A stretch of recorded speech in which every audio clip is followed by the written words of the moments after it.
Hello everybody, it's Mr. Second Amendment, and today we're checking out the Tisas 1911. This is their standard 45 government model, their U.S. Army. So these are kind of the big hallmark feature of these is that they're affordable for about $400. I got mine for $395, and they're built to the original 1911 A1 standards. We do have a forged slide and frame. So are they worth it though? Well, that's what we intend to find out today. So real quick, what do you get for $395, $400? What does it come with? So obviously the gun, it does come with these two Metgar 7-round phosphate magazines with the polished followers. They do have some anti-tilt. In my experience, Metgar magazines are awesome. Many companies will use them as providing OEM mags. So these are great magazines. Good to see that it comes with that. It originally came with these nice wood grips, and then it also comes with these polymer grips, which would be a little bit more true to form for a World War II era 1911. There is a cutout on the polymer ones, just for an ambi safety if you were going to have one fitted into your gun. The only change I've made to it before we go shoot it is I happen to have some actual World War II, like kind of these old Bakelite grips. So just went ahead and put them on. Shouldn't affect or change anything, just to give it more of an authentic look. It does come with its own trigger guard lock, which we're not interested in. A little kind of chamber flag. What's interesting is it does come with kind of your barrel bushing tool. Honestly though, you can do it by hand, you don't need it, but it's cool that they have it. Cleaning brush, cleaning jag there. And we actually do have a instruction manual that you don't just have to scan a QR code, it's actually here in the box. So that's kind of cool.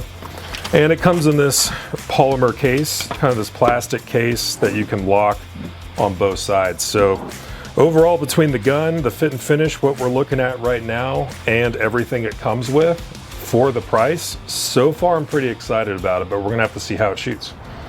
All right guys, so first we got 10 yards, we got it measured up.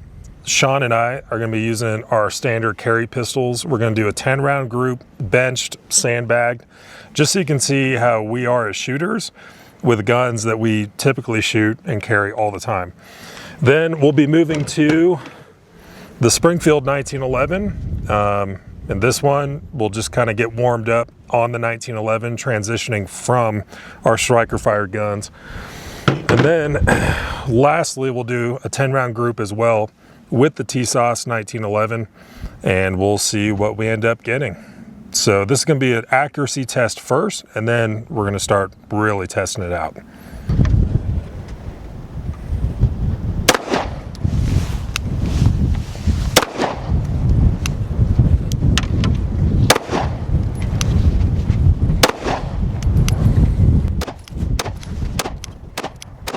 Of course, right when we start shooting, the wind picks up. Not going to have a big impact at 10 yards, but yeah, we'll come up with more excuses as we go.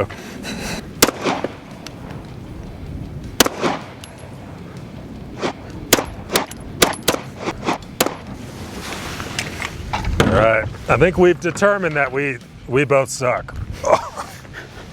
At 10 yards, this is me with my 19X. That was Sean with his M&P. So that kind of gives you a gauge, and it is with a red dot, gives you a gauge of how we shoot. Next, we're gonna do my Springfield 1911. So we're jumping on the 1911 platform with 45, with iron sights. So that's gonna be our next set of groups.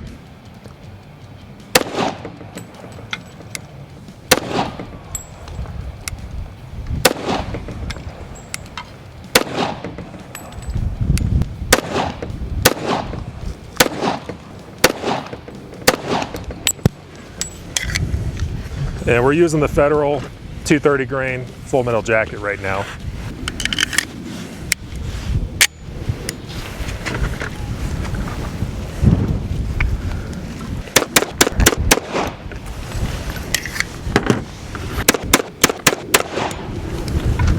There you go. All right, let's go check it out.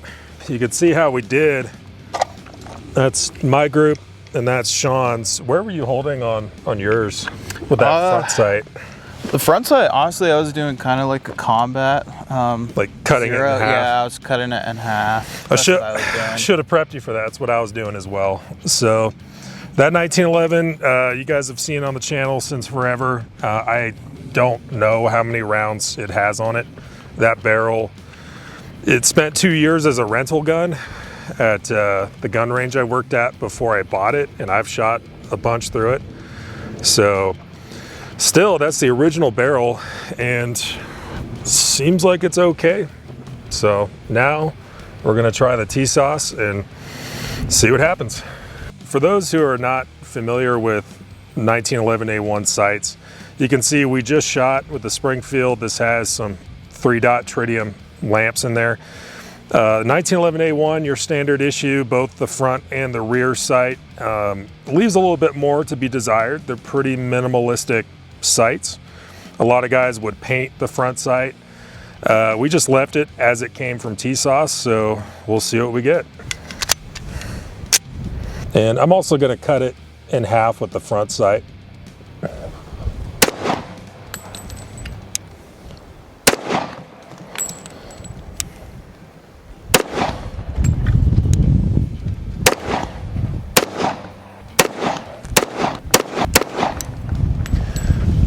All right. And a problem that I've always had with standard 1911s without the beaver tail grip safety is, at least for my hand size, it starts chewing me up real fast, just right there with that grip safety on my hand. So definitely not excited about that, but that's more of a personal problem. Most people don't have that issue. And 5.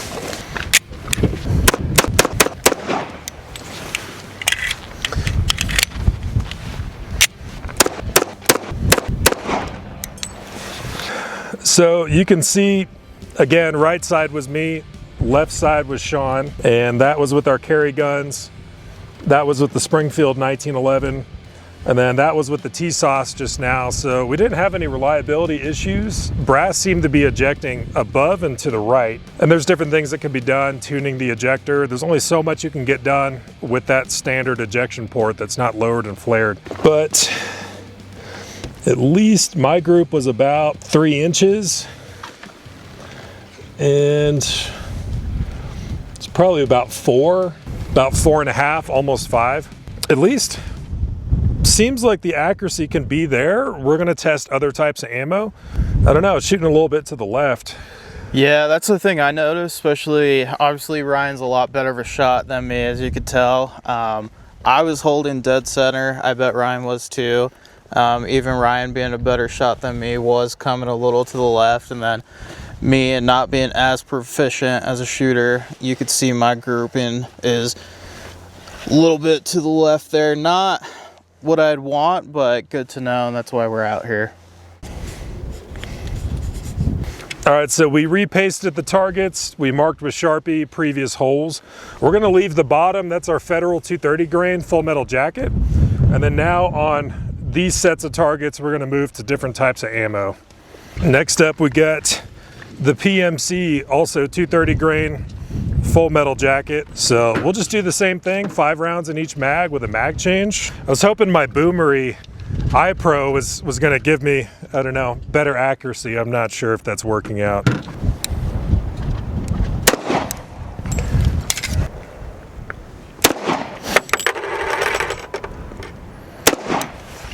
This is gonna be the Spear Lawman 230 grain FMJ. You can see that brass is coming like right on top of us pretty much, which so far so good. I don't want to jinx it though.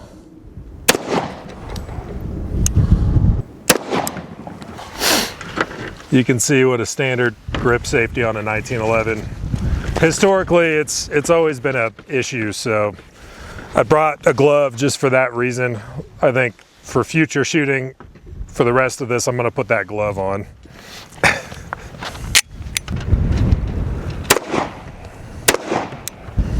Oh, there we go. Did it just lock to the rear on you? Yeah, it could have just been me with a high grip. We don't have any spent brass in the chamber, and it looks like the next round is ready to go. but it is fully locked to the rear and it's just catching right there. So I wonder if that was could have been a grip induced issue. Yeah, it could be me. I shoot Tupperware guns, so me with my super high grip, it could have been that. I know typically with 1911s have a lower grip, but could just be how I'm running it. Right on. All right, so this set of targets was with the PMC 230 grain ball ammo. And then here's with the Lawman, the Spear Lawman full metal jacket. So it seemed to kind of like that. That's about 2.5. And also just under about 2.5 there. You can see Sean's impacts are still going left, so are mine. And that's about 4.5.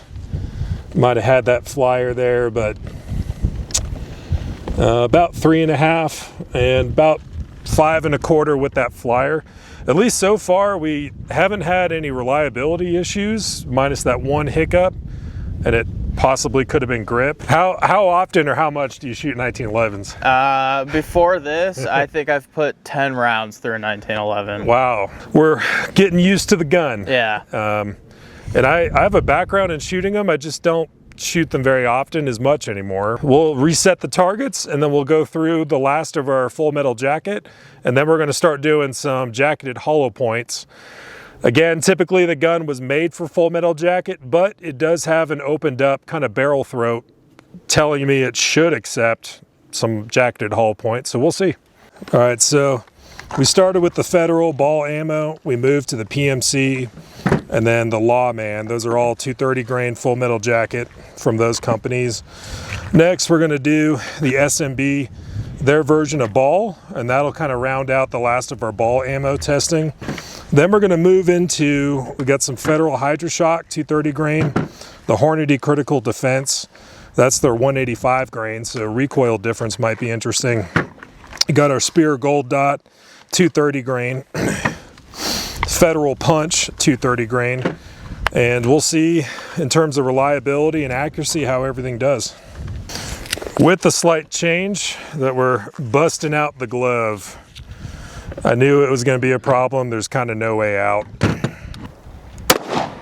Okay, it looks like we kind of had a similar thing just happen again. There's no spent brass in there. You can see the round wants to go, but it's still sort of, it is locked to the rear and it's barely hanging on to the slide stop. Okay, maybe I'm gonna make a concentrated effort to stay away from the slide stop and just see if that's also maybe I'm having a grip issue or if something's going on. Always the last round, gotta throw a flyer in there. So same thing here, just trying to stay conscious with my grip. Slide lock here is barely holding on for dear life, but it looks like it's fine.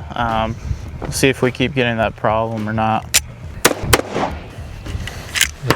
Maybe I did it again. I thought it was on the last round. Next up, we're going to be testing just a selection here. I've got 4 different types of jacketed hollow point. The Hornady Critical Defense, they've got that rubber insert in there. It's supposed to avoid getting clogged up with cotton or any fabric material. Then we have your classic Federal HydroShocks. This is a little bit older ammo, but we haven't had any ignition issues. Then the Federal Punch 230 grain. You can kind of see that the construction is a little different. We've got nickel plated brass with that little kind of peg in there versus your Federal Punch, more of a traditional standard hollow point design. And then of course we've got the classic Spear Gold Dot. All of these are generally pretty reputable types of jacketed hollow points. So we're gonna see point of aim, point of impact, and we're gonna see if they reliably feed.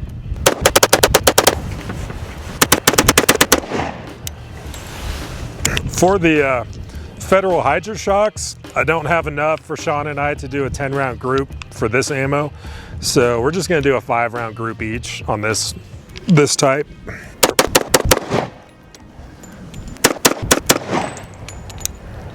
I'm trying to make a conscious decision of staying away from that, so it could just be shooting it bagged. We can also, we could check the fitment of that slide stop into the barrel link. And if it's a pretty loose fit, there could be under recoil, it's stepping up. This was our SMB 230 grain groups here.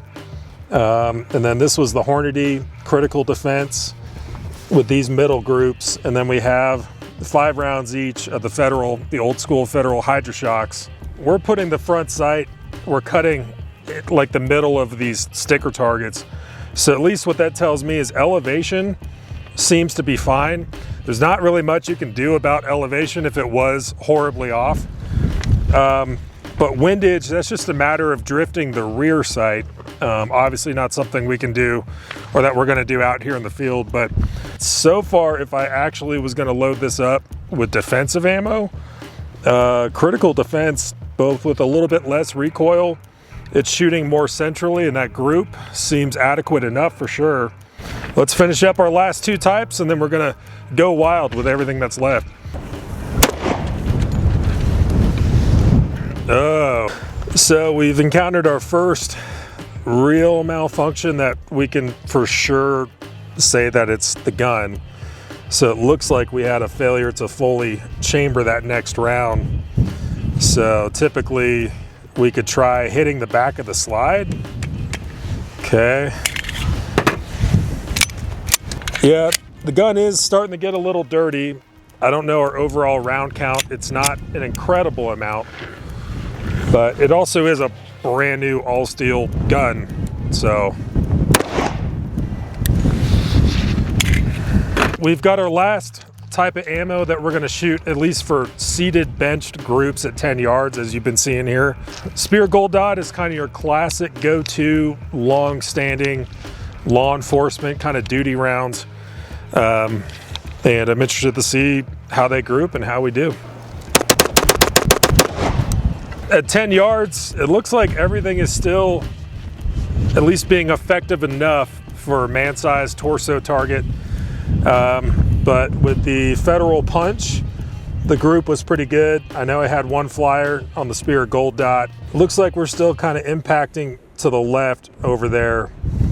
But I think if the reliability is not going to be an issue, I think Federal Punch or Hornady critical defense seem like something to use if you wanted to actually put hollow points in it and potentially use it as a defensive gun. So I'm going to do a 15 round, 25 yard seated group with the PMC 230 grain. I'm just going to cut the target in half. I'm not going to favor to the right. I know it's going to impact to the left, but at 25 yards, how bad is it going to be? This would be a perfect opportunity with these 3 rounds left just to do a super limp-wristed test. Now that the gun is pretty dirty, just to see if it'll ka-chunk or if it'll actually cycle. One-handed, purposely not holding this very firm.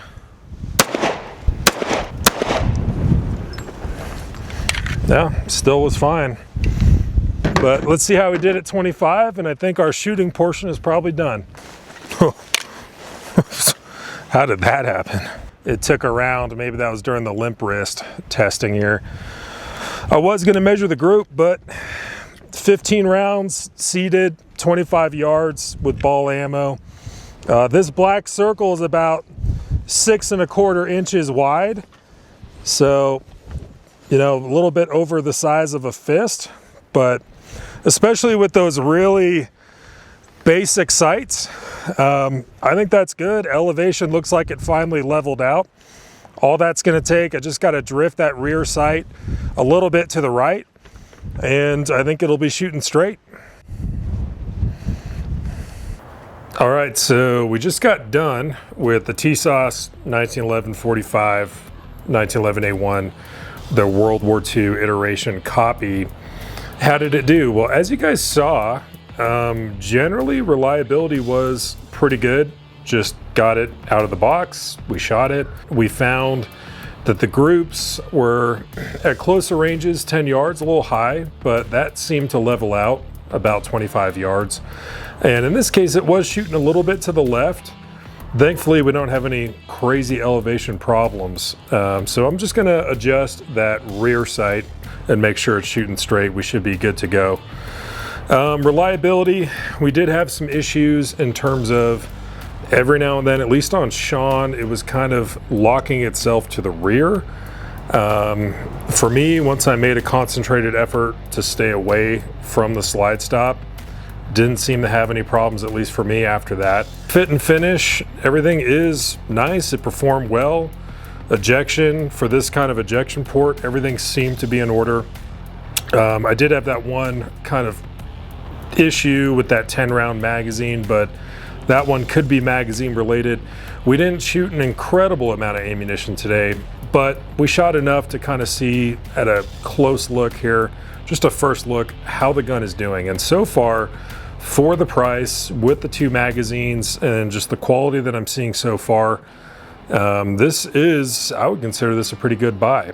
So I've already bought it. Obviously, I'm going to keep it, make it better. But who is this gun for? Well, probably if you have an original. We do have Chris's original 1911 from one of his relatives that he carried in World War II.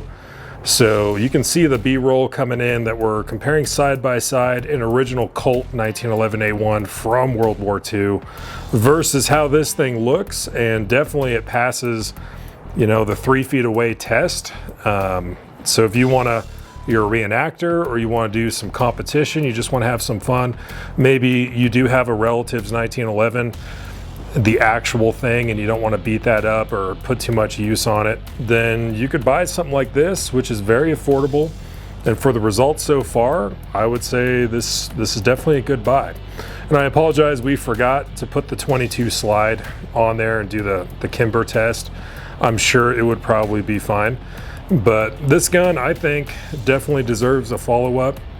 So we're gonna do a little bit more in-depth later, but at least you guys can kind of see where it's at.